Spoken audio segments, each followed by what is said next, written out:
صحابہ کے درمیان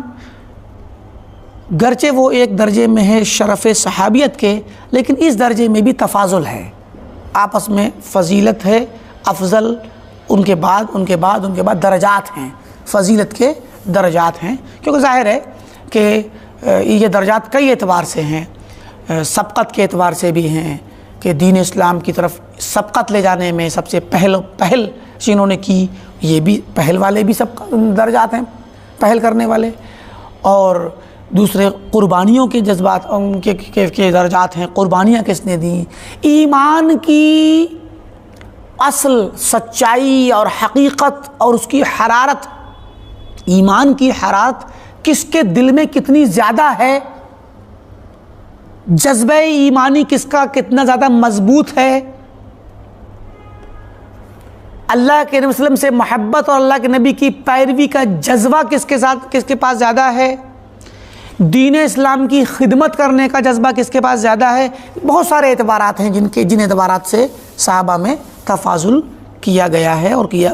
اس میں ادلہ بھی ہیں، شواہد ہیں، واقعات ہیں، تو اسی کے اعتبار سے صحابہ کے درمیان آپس میں تفاضل ہے، اور یہ تفاضل تو صحابہ کے انبیاء میں بھی ہے، نبیوں میں بھی اللہ نے بعض نبیوں پہ فوقیت دی ہے، اور ہمارے نبی صلی اللہ علیہ وسلم سارے نبیوں سے افضل ہیں، اور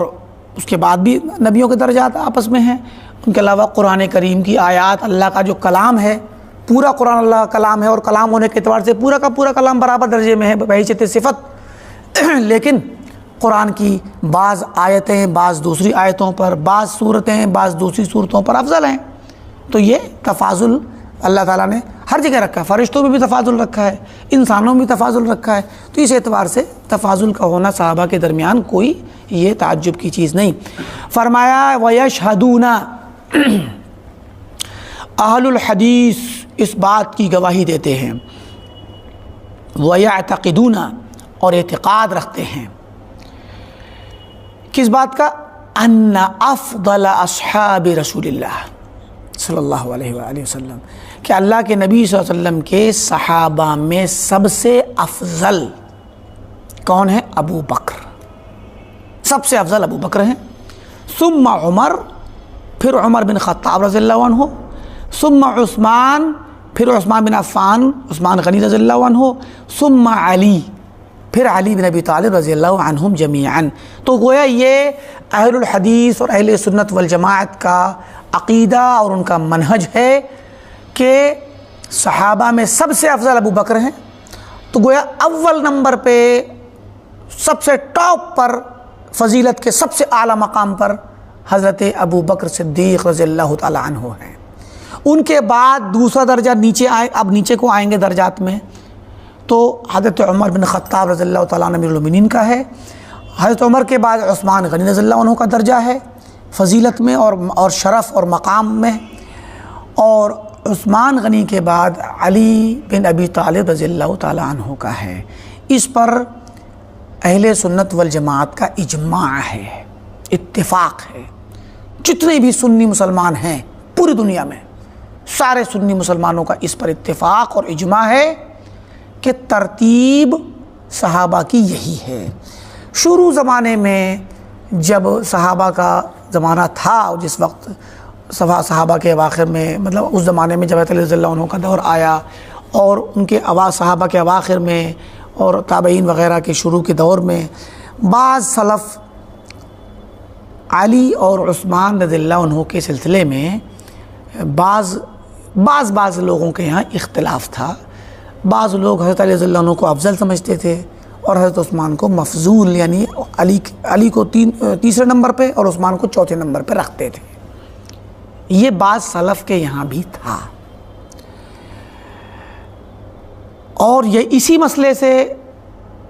عبداللہ بن سبا یہودی نے، جو یہودی تھا اصل میں، اسلام کا مظاہرہ کیا، مسلمان بن کے آیا، اس نے عبداللہ بن سبا نے یہیں سے ایک راستہ نکالا تھا حضرت علی کو افضل قرار دینے کا، اور اسی نقطے سے حضرت علی رضی اللہ تعالیٰ عنہ کو افضل ماننے، افضل قرار دینے سے رافضیت اور شیعیت، جو شیعہ رافضی ہیں، امامیہ 12 اماموں کو ماننے والے، جو ایران کے اندر اس وقت قابض ہیں، جن کے ہاتھ میں خلافت وہاں کی حکومت ہے، تو